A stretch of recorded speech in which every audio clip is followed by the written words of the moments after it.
Good morning, students. Myself Digvijay Singh, Assistant Professor GK Gowani PG College, Bhinmal. In today's class, we are discussing After Apple Picking, a beautiful poem by Robert Frost. Robert Frost was an American poet and he wrote many poems of different themes, ideology, and style. This poem is first published in 1914 in the edition North Boston, in the name of the edition North Boston in Britain, and the second edition of USA edition was published in 1915. This is a beautiful poem regarding the New England. Students, first of all we discuss the New England. वास्तव में new England क्या था, क्यों है और ये poem उससे related कैसे है.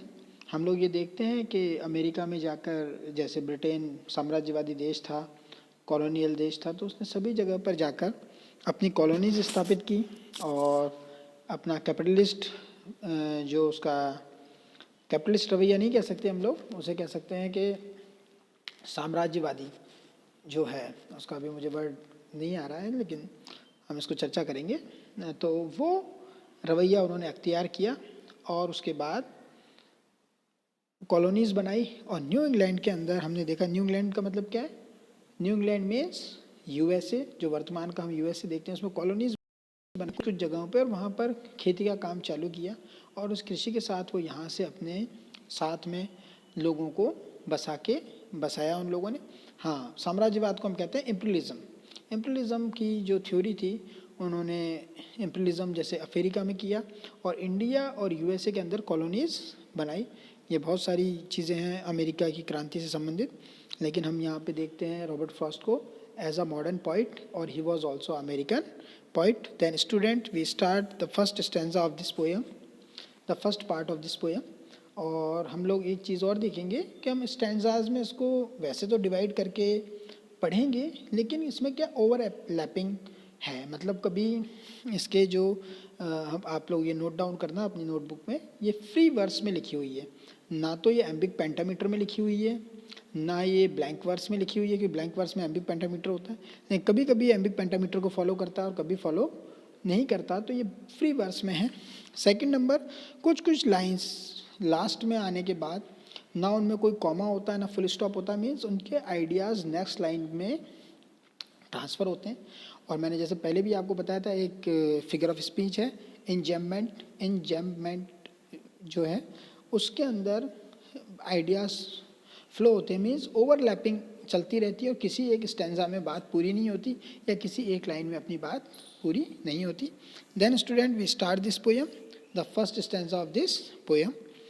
My long two-pointed ladders sticking through a tree towards heaven still, and there's a barrel that I didn't fill beside it, and there may be 2 or 3 apples I didn't pick upon some bough.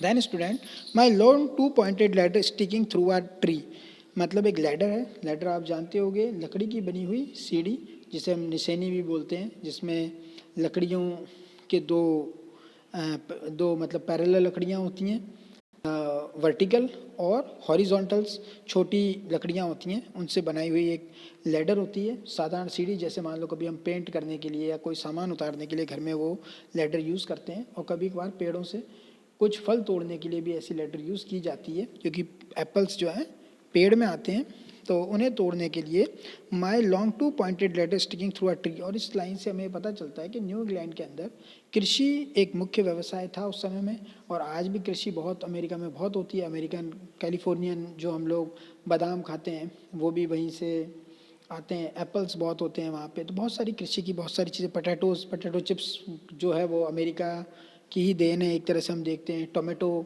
Ketchup जो है, वो सारी चीज़ें America से हमें देखने को मिलती है. उन्होंने शुरुआत की है इन चीज़ों की. तो my long two pointed ladder sticking through a tree, एक ट्री से लगी हुई है, टुवर्ड्स हेवन स्टिल, मीन्स यहाँ हाइपरबली यूज़ करें. हेवन स्टिल मतलब कहाँ तक जा रही है, स्वर्ग तक जा रही है, जबकि स्वर्ग तक जाने की कोई संभावना है नहीं। एक हाइपरबली मतलब एक अतिशयोक्ति अलंकार का प्रयोग यहाँ राइटर करता है। There's a barrel that I didn't fill. A barrel, barrel है एक बैरल है, एक पात्र है जो अभी तक मेरा पूरा भरा नहीं है। तो यहाँ पर लाइन्स हमें सिंपल नज़र आती हैं, लेकिन wait it have a deep meaning. और डीप मीनिंग हम देखते हैं, it is a unfulfilled desire. Unfulfilled desire है मतलब जो उसकी इच्छाएं हैं, जो मन की बातें हैं, वो अभी तक पूरी नहीं हुई है। बहुत सी ऐसी चीज़ें हैं जो मन में उसके बाकी है, यानी एप्पल्स पिकिंग करने से भी उसका बैरल अभी तक खाली है। जबकि हार्वेस्ट जो है मीन्स जो फसल हुई है इस साल बहुत अच्छी हुई है, जब भी उसका बर्तन अभी भी खाली है, उसे बहुत से फल और तोड़ दें। मतलब जीवन में भी हमारी डिज़ायर्स ऐसे चलती रहती हैं जैसे पॉइंट की डिज़ायर चल रही है। आगे देखते हैं बच्चों। Beside it there may be 2 और 3, और मे बी 2 और 3, 2 और 3 और मुझे फल तोड़ लेने हैं जिससे मेरा ये पूरा बैरल कंप्लीट हो जाए। जबकि वो बैरल फिर भी कंप्लीट नहीं होगा, फिर 2-3 की इच्छा, फिर 2-3 की इच्छा, और इसी तरह से डिज़ायर हमारी बढ़ती रहती है। और ऐसे ही हमारे जीवन में वर्क का जो लोड है वो हमेशा वर्कलोड उतना ही बना रहता है। जैसे मान लो अभी पॉइंट पे क्या बना हुआ है, वर्कलोड बना हुआ है। 2 पॉइंट लैडर से वो अपनी फलों को तोड़ रहा है और अपने आप में थकान भी महसूस कर रहा है। हम आगे देखेंगे। Apples I didn't pick upon some bough, और सम बो मीन्स कोई टहनी से, कोई डाली से अभी तक भी कुछ फल तोड़ना उसके बाकी रह गए, कुछ फल तोड़ना बाकी रह गए। आगे बोलता है, but I am done with apple picking now. But I am done, I am done means I am getting tired, I am exhausted. और वो कम्प्लीटली बहुत थक चुका है इन सारे कामों से, एक मोनोटोनसली। क्योंकि एप्पल पिकिंग भी एक कैसा वर्क है, मोनोटोनस है, बस तोड़ रहे हैं तोड़ रहे हैं तोड़ रहे हैं। लेकिन उसमें ही धीरे धीरे पॉइंट को इंटरेस्ट भी क्रिएट हो रहा है, वो खुश भी है, क्योंकि उससे ही उसे, क्योंकि वो हार्वेस्ट जो है उसी को बेच के उसे पैसा मिलने वाला है, उसके व्यवसाय का हिस्सा है। और इसी तरह से जीवन में हम ऐसे कामों में लगे रहते हैं। और लेकिन पॉइंट जो है वो एप्पल पिकिंग से बहुत ज़्यादा खुश है। और इन लाइन से हमें ये भी पता चलता है कि उस समय एग्रीकल्चर किस टाइप से थी अमेरिका में, कैसे, क्योंकि नई आबाद करी हुई ज़मीन थी, उसके अंदर फर्टिलिटी थी और एप्पल्स बहुत अच्छे वहाँ पर हुआ करते थे। Then students, you read these 1, 2, 3, 4, 5 and 6 lines and then enjoy this poem. And this is our first part of this poem, that this is the first stanza of our poem. First stanza हमारा यहाँ पे खत्म होगा, apples I didn't pick upon some bough. यहाँ पे हमारा first stanza खत्म हो रहा है, लेकिन ओवरलैपिंग है तो हम लोग इन चीज़ों को पढ़ते हुए चलेंगे, किसी एक फिक्स क्राइटेरिया में हम इसे फिक्स नहीं करेंगे। Then student, you enjoy this poem and it is an important poem for BA final year, and it is also an important poem for your life and for American literature, for study of American literature. Then students, thanks.